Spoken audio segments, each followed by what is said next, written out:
And hey, you guys, this is Andrew from the Seed of Life Academy of Health Science and Natural Law. And I'm filling you guys in on what's been going on for the last while now, a little while now. I am now on video number 5 of my video series on the hermetic principles of natural law, or the universal principles of natural law. A lot has happened since I've made my last video. As you see behind me, I have a new area here. I made myself a little outside dry erase board type subject, and what this is behind me is actually a tiny house. If anyone's ever seen those, it's a tiny house. I've built one, and I now live in my tiny house that I've constructed. It's pretty cool. I did that kind of to gain more control over my own life. I've found, as a personal trainer and as a health coach, that a large proportion of kind of ills that are taking place, mental states, physical states, all kind of stuff, a lot of ills are coming from in our lives are not having control of our own environment and not having control over our own resources that have to do with, what we do, where we live, the food we eat, the shelter we live in, the electricity that we generate, the water that we drink. And I am actively in my personal life working towards getting total control and more control over every aspect of what I need to live and kind of what makes me happy in my life. So this tiny house is one step closer towards creating or manifesting the life that I want to lead for myself and that I want to help bring forth into my own reality, into my own pathway, and hopefully help others to do similar or similar related things. So that's kind of where I've been at for the last little while, and kind of why I've taken a little bit of a break from creating my videos in my natural law series. But I'm back on board. I'm ready to rock and roll. So we are now going to be on video number 5 of the hermetic principles of natural law. And today's topic is on what's called the law of rhythm, or the principle of rhythm could also be discovered. And I talked about it a little bit in the first video, but I want to kind of reiterate what the word principle means. Principle means foundational, or the underlying base of which all other systems spring forth from. I found that in society and in the world that we have kind of lost the fundamental principles of what it is to be a human, what it is to live in a society, what it is to live in a culture, what it is to live in a country. And that is the main issue and the main causal factor of a lot of the ills, if not all of the ills that we see in our world. It's not that we have scarcity of resources. It's not that we don't have abundance of food. It's not that we don't have clean water to drink. It's not that we don't have clean air to drink. It's not that we don't have enough economy. It's not that we don't have enough of anything. We have abundant resources of everything. The world provides everything we have abundantly and is ample. The main issue we have in our society is one of morality. We have a moral problem that is taking place in our world, and we have a disconnection between who we are as actual beings on this planet and on the being that we live upon, and the processes that take place in order to keep that harmony and balance. And that's a large proportional part of what this whole thing is about, what the Seed of Life Academy is about, and what this whole course that I'm about to discuss is all about. It's about finding the inherently true, the universally true principles of life and of nature, which we can stand firm upon and then build up from there. Build society back up from there. Build our life, our rhythms, our habits, our processes, our relationships, our sexual interactions, our finances, our society, from a strong foundation of principles of natural law that are inherent throughout the universe, instead of consumerism and racism and prejudice and bias and all these other systems that are beginning to fail us at an exceedingly increasing rate. And we simply just don't have the time to play patty cake around with some of these ideals that are disharmonic to our society, they're disharmonic to our species, and they're not looking out for the best interests of who we are as beings on this planet, as a part of the animal kingdom, as part of the plant kingdom, as part of the natural cycles of nature. We have to reconnect with some of those processes and learn to develop in those ways, or we will continue to see the negative effects and negative consequences that we're currently seeing. Most of the population is working all day long to have little to show for it. Most of the population is eating shit food, man. It's garbage. Like, it's not being produced properly, and because of that, we see negative effects of ill health. Most of the population, don't understand their own spiritual makeup. Like, don't understand that this body is just a form. It's a beautiful form, and it is a reflection of creation, but you are a universal. You are immortal. You are infinite, and so is everything else in nature. That's an inherently true principle that I feel is pinnacle to understand. So saying all of that, I'm going to go and hop into my topic for the day, which is called the law of rhythm, or the universal principle of rhythm. Okay. All right. So like I said, kind of in the other topics that we've discussed, there's a lot that goes into these principles, and that, there's a lot that goes into understanding them. And there's really only so much I can discuss in a video format. These universal principles can be manifest and created and rearranged in so many different ways, but understanding the basics of them is what I'm trying to teach today. So we'll do a quick rundown of what the principles are really quickly, and then we'll go into some other parts. So, as I've shown in the last other 4 videos, I believe, the universal principles are as this: the law of mentalism. So mentalism, basically explaining that the universe is inherently mental. The multiverse is inherently mental.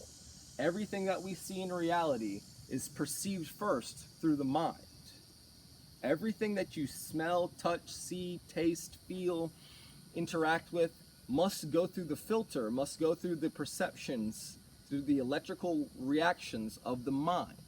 And that at the core of creation, what we call the all, is a conscious mind, which we are all a part of. We are all a part of this creation together, whether you be an animal, a dog, anything. Everything is connected, and everything is connected through mental vibrations and mental energy. And everything can be changed or manipulated or more readily manifested through mental states. Everything first starts within the mind, and that's a basic rundown of what mentalism is. Correspondence. Correspondence goes more into the manifestation of things and how things are self-reflective and self-replicating. So our atoms don't just make up new concepts of atoms. They take pieces of themselves and multiply themselves and recreate themselves over and over and over and over and over and over and over again to create a body, or to create a tree, or to create a leaf. The cells replicate themselves infinitely in a specific geometrical pattern that we call the Fibonacci sequence, or in a fractal-like pattern.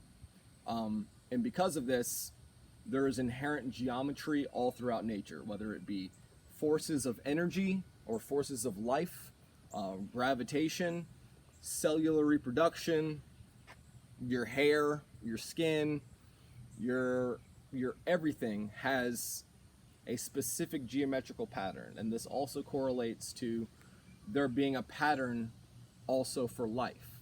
If you wish to create a world that's more beneficial for you, which you can mentally imagine, creating a plan or creating a pattern greatly increases your ability to do so. Okay, and that's inherently true. Vibration. Everything is energy. Everything at its core, at its state, is electrical energy. Everything, whether it be light, whether it be your skin, whether it be the ground, whether it be a rock, whether it be a dog, whether it be the ocean, whether it be anything in existence, at the fundamental essence of it, at the fundamental essence of it all, it is energy. Spiritual energy is what some can call it. Modern science has come to understand it more as electrical and magnetic energy. So electrical being its primal state and magnetism being how it operates or moves or multiplies itself. Electrical magnetic energy. This has been known for a long time, even since Nikola Tesla days, since Brahmins, since Egyptian times, since all these things. But we don't tend to see reality and its life as forms of energy. We see it as stagnation or some other form of decaying matter. Matter in all its essence, mental states in all their essence, at their core, are energy. They are energy. Vibrating and oscillating at different rates. That is the truth of the matter. It seems to be in any way I could come to the conclusion of understanding. So I feel it's important to explain that. Polarity. There are two poles to all things. Everything in life has two extremes. It has a high point and it has its low point. There is a sun, there is a moon, there is a hot, there is a cold, there is a day, there is a night, there's an up, there's a down, there's a left, there's a right, there's a male, there's a female, there's every variation of poles in all of existence. There are two extremes to all reality. Meaning, not everything is always going to be good, not everything is always going to be bad. Not everything is always going to be hot, not everything is always going to be cold. Not everything is always going to be white, not everything is going to be black. Not everything is going to be up, not everything is going to be down. There will always be two sides of the coin to all of reality and all of existence. It seems self-evident, but understanding that law at a deeper level gives you the ability to realize that not everything is bad, not everything is good, and that there's always going to be the good with the bad, and the bad with the good. There are always going to be two poles to things, and if you can consciously work with it and consciously be aware of how those two poles interact, you can create a better life for yourself, or you can at least bring to reason kind of more how you would like to live your life. Okay? Rhythm, which is the law we're going to cover today in more detail. Rhythm basically states that there is everything flows out and in, everything has its tides, all things rise and fall. The pendulum swing manifests everything. This pendulum swing manifests in everything. So there's a swing, there's an upward swing, and then there's a backward swing. There's an upward swing, there's a backward swing. There are tides. You wake, you wake up, you go into the waking state, you're wide awake, you start to get tired, you sleep. The cycle begins again. There is a cyclical or cyclical manner of which all of reality has. Everything has its cycles. Everything has its rhythms. Everything has its tides. And I'll talk more about that here in a little bit, but rhythm compensates within everything. And between the laws of polarity, between the good and the bad, there exists a rhythm. A state from turning from one point to another point, and it always will be there. It's inherently true.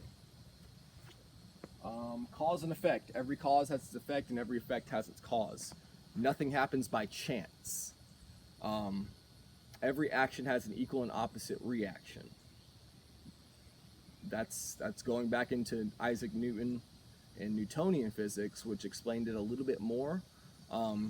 Isaac Newton, just a little tidbit, was also what's called a hermetist and an alchemist, which is basically the foundations of what this philosophy and kind of ideals stem from, way back into Egyptian days.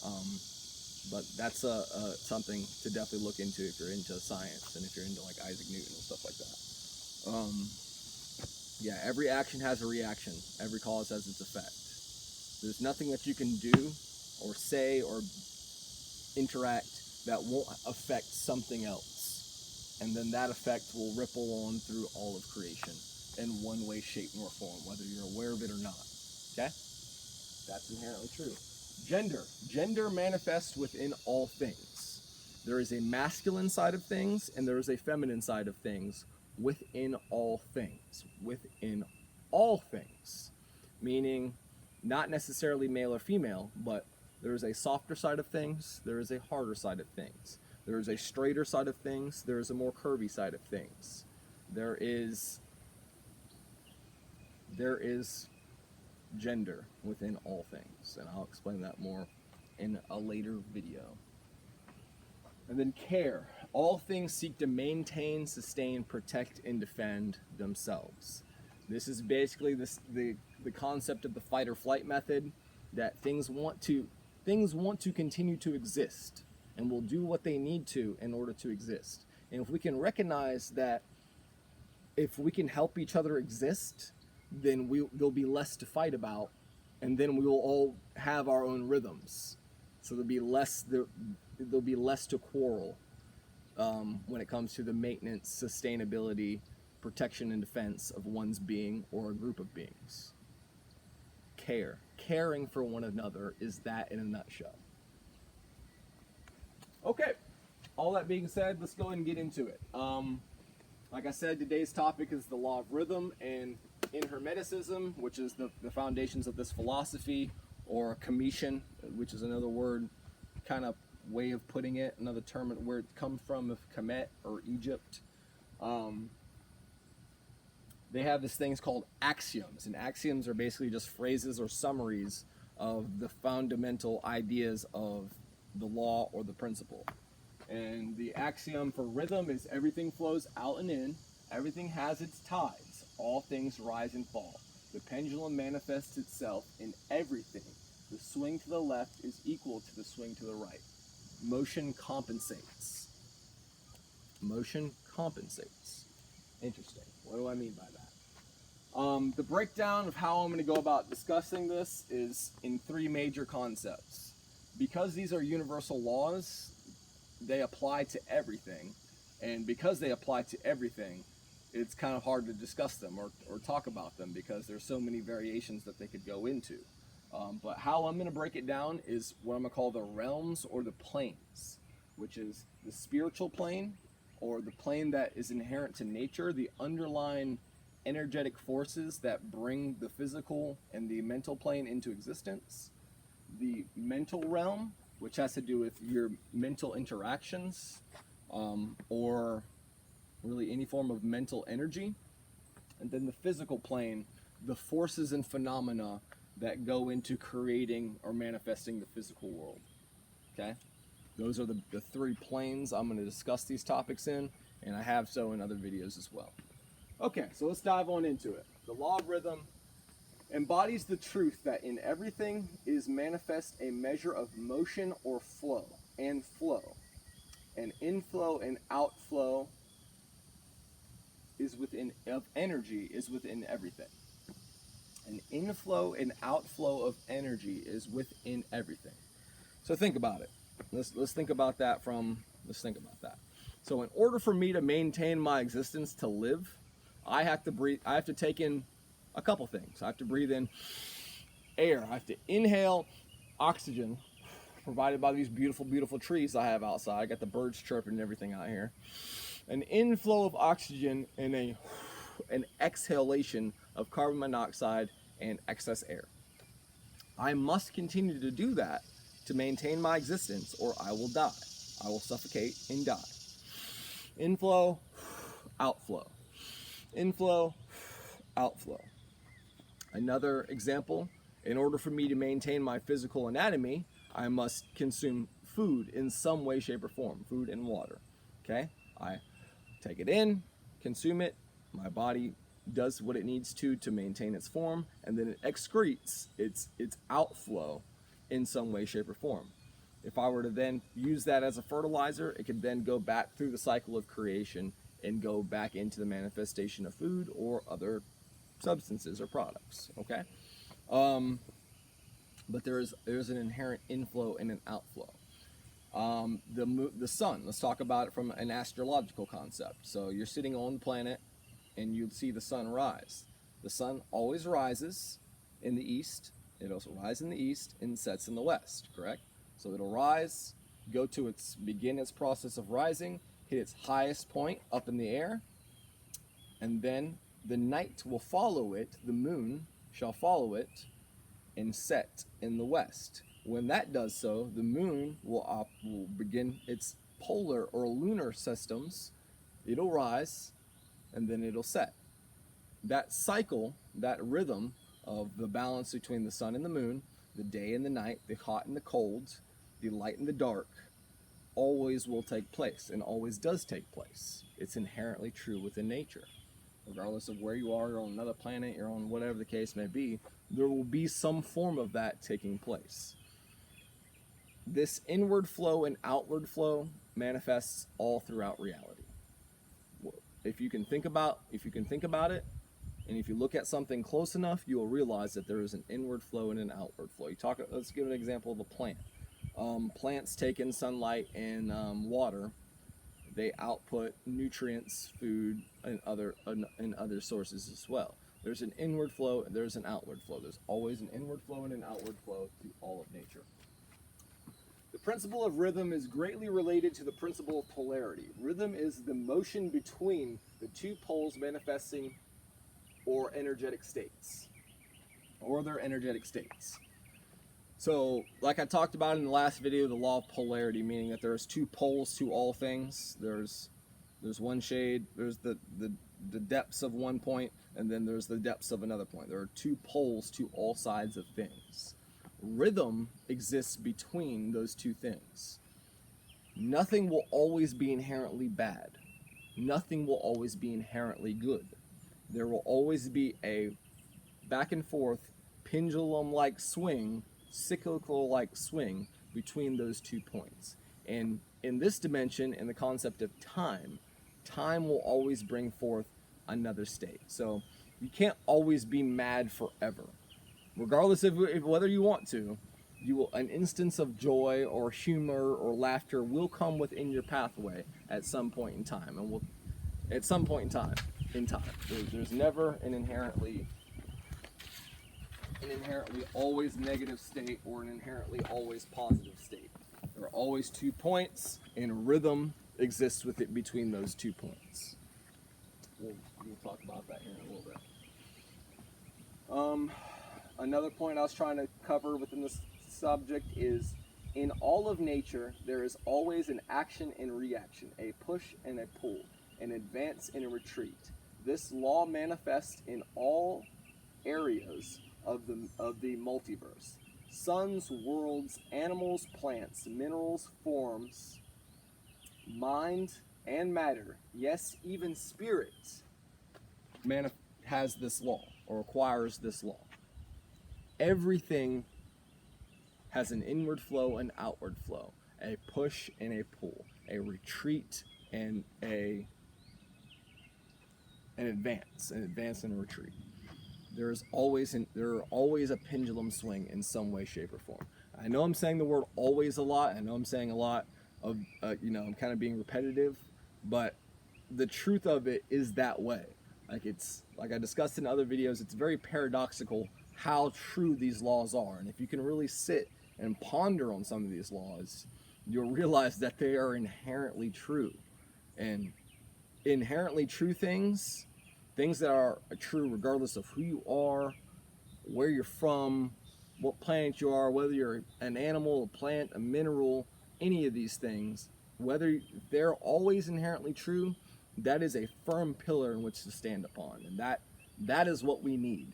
That is exactly what we need in our world today, is a strong footing to take hold of, because we're lost at sea without a compass, I would say.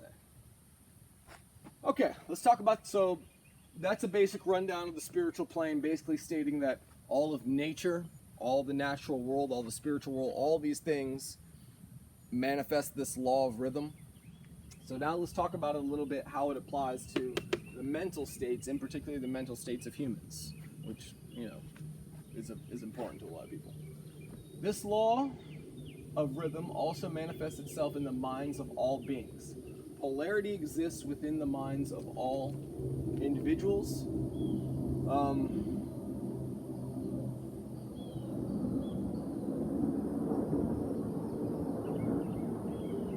And basically there are vibratory states that create the mental vibrations that you're at. So when I'm thinking negatively, or something bad has happened to me in life, okay, something bad, I got hit by a car, or arrested, or a dog died, or somebody died, something happened, something bad happened, failed a test, something bad has occurred.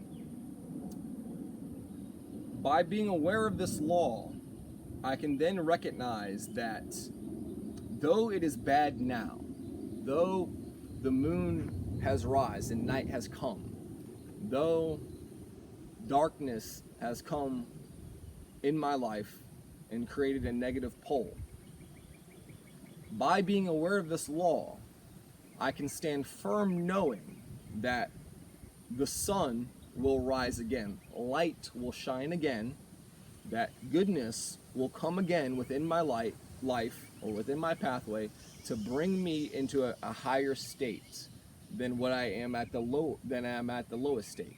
It will always occur in some way, shape, or form. Okay? I won't always feel bad. I can recognize and realize that I'm in a negative state. This bad thing has occurred, or this lower vibration has occurred. But me being aware of the law, I won't dwell upon it in order to attract more of it to me. I will recognize it for what it is, and then I will then realize that in time, that in the sequence of time, the opposite pole will come. The sun will rise, the day will come, the light will come, and I won't feel that way again. Or I won't feel that way. I'll feel the opposite emotion in time.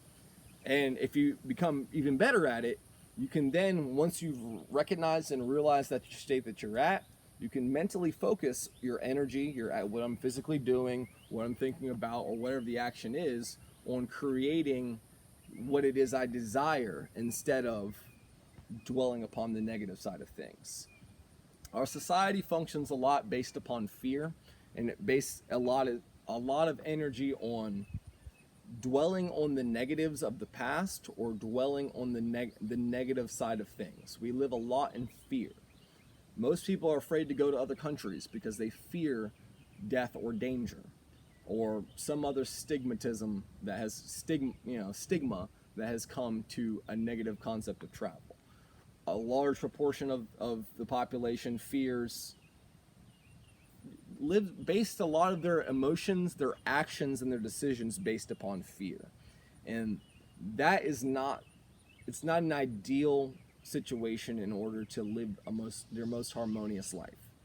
You're not going to be a happy person. You're not going to live in a state of abundance if you're always living in a state of fear. If you're afraid to die, then you're afraid to live. If you're afraid to die, if you're afraid of death, you will also be afraid of life. You will also be afraid of living. There will be inherent decisions that will be made out of fear that will hinder you from creating the most life that you want to. Because things are inherently, some things in life are inherently dangerous, and some things in life are inherently challenging. But we grow as individuals, as souls, as beings by overcoming the challenges that come within our pathway.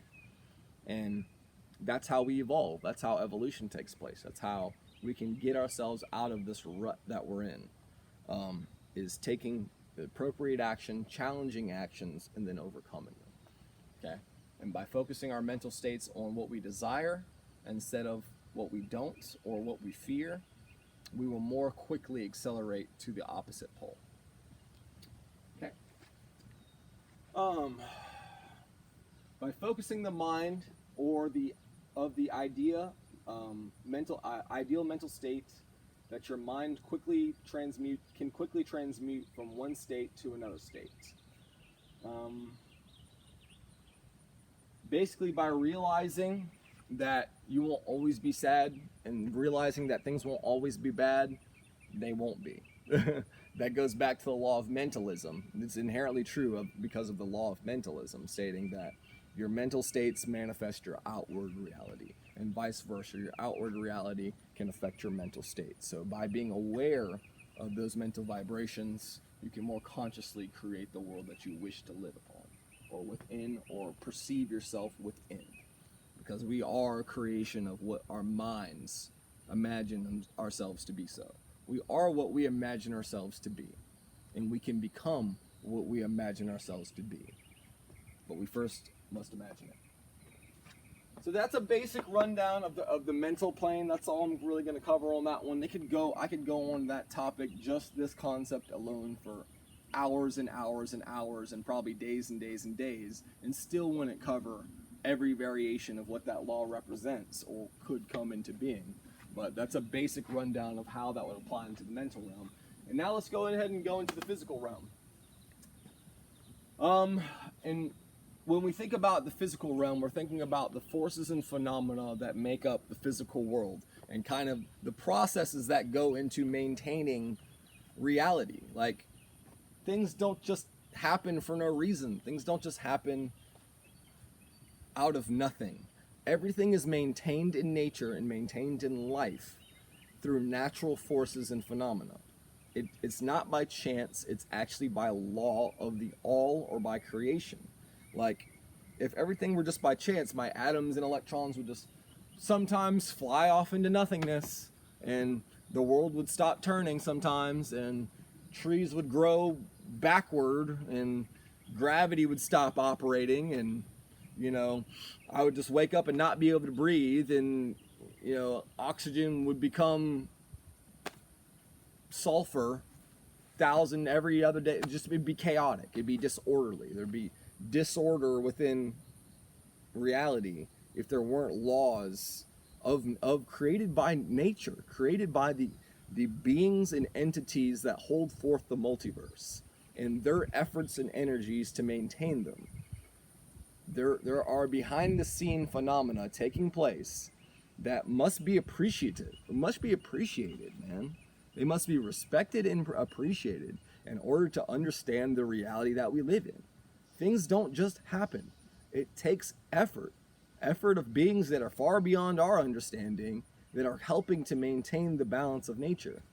That isn't, it's a part of it. It's a part of it. It's a part of understanding what reality is. Not something to be feared. It's not something to be, you know, feel suppressed by. It's a beautiful process. It is an absolutely awe-inspiring and beautiful process when understood properly. So yeah, all things are born, grow, die, only to be reborn again. So this goes back into the concept of reincarnation. I've talked about it a little bit in some of my other videos, but I am a firm, solid believer in what Westerners would call the concept of reincarnation.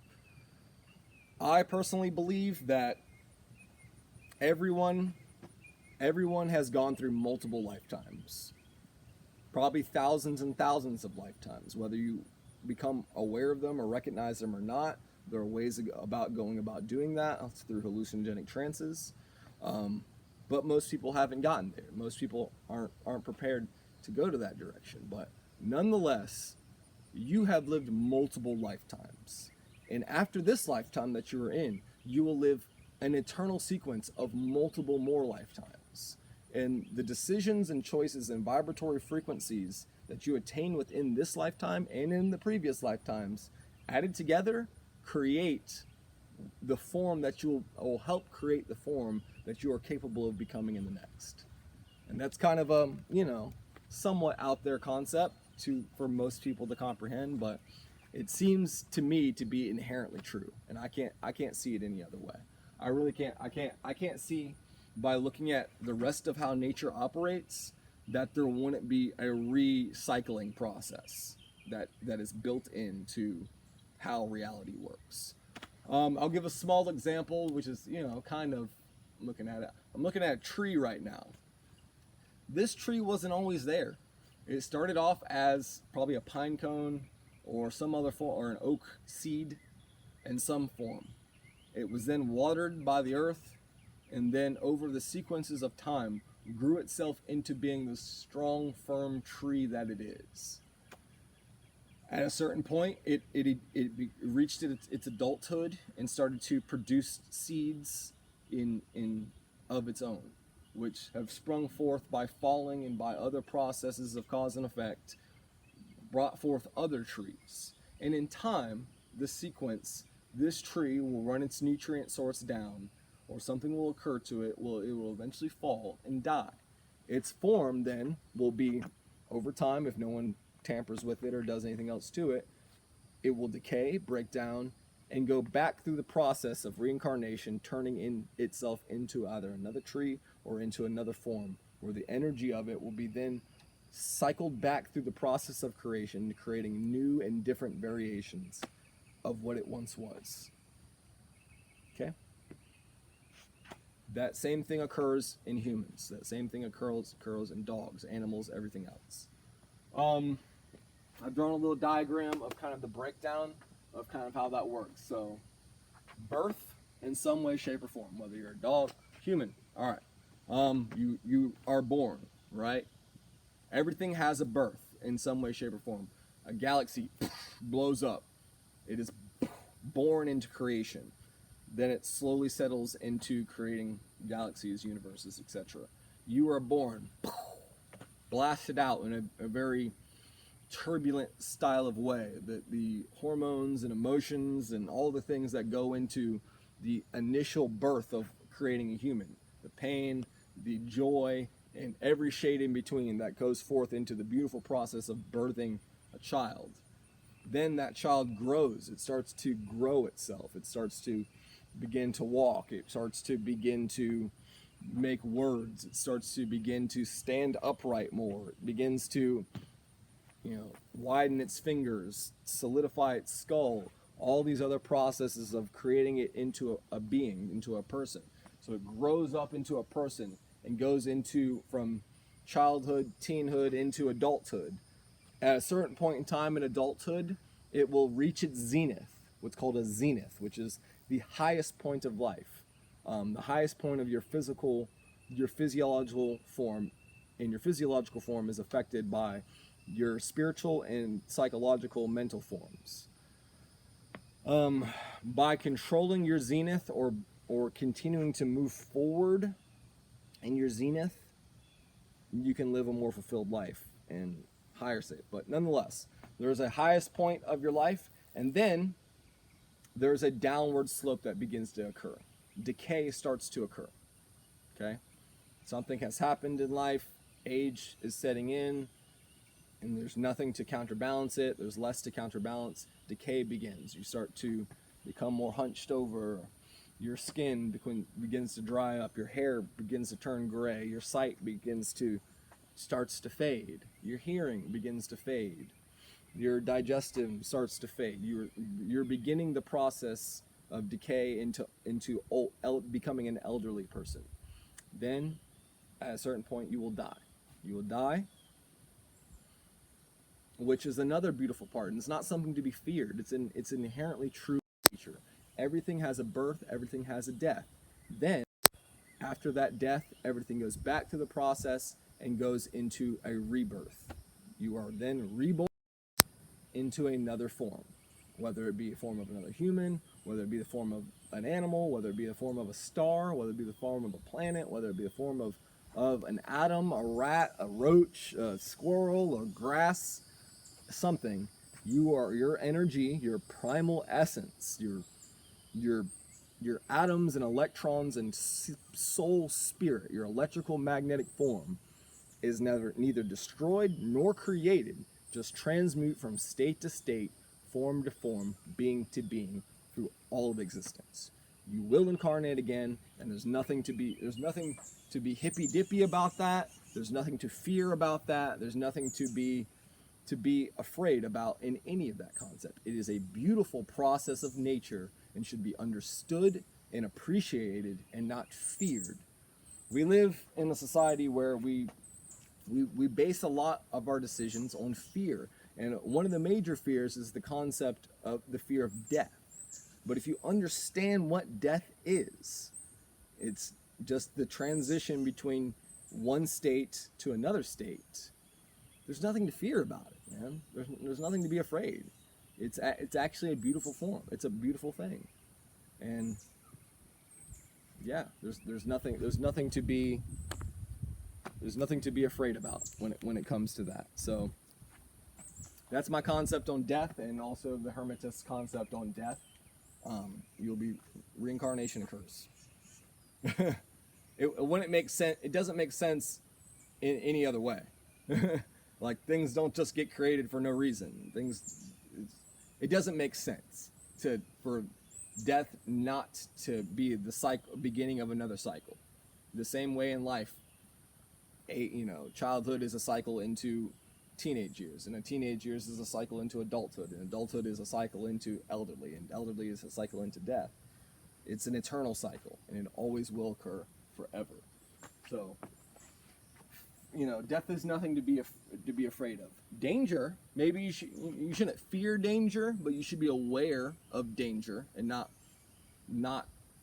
be obviously doing dangerous things that are outside of your realm of control and just doing them willy-nilly and stupidly.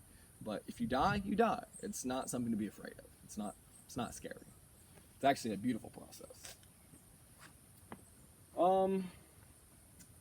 Another one. When you reach the zenith of your being, a way to prolong your life. So this is something that kind of came to me in a vision, and kind of is coming from my own understanding and thought processes. But you can prolong your life, and you can prolong your pathway in reality, and also increase your vibratory frequency in your life by keeping your mental state on things that excite you. So things that you've determined are in your pathway of what you're meant to be doing on this planet. And if it brings you the concept of joy, or brings you the concept of excitement, that helps. It brings energy into your form, which accelerates your atoms and electrons, which makes you excited, which can make you live longer. It can not only make you live longer, but help you increase your vibration. I've tested that a little bit in my life, and it seems to be inherently true as well. So that's another tidbit definitely to go check out.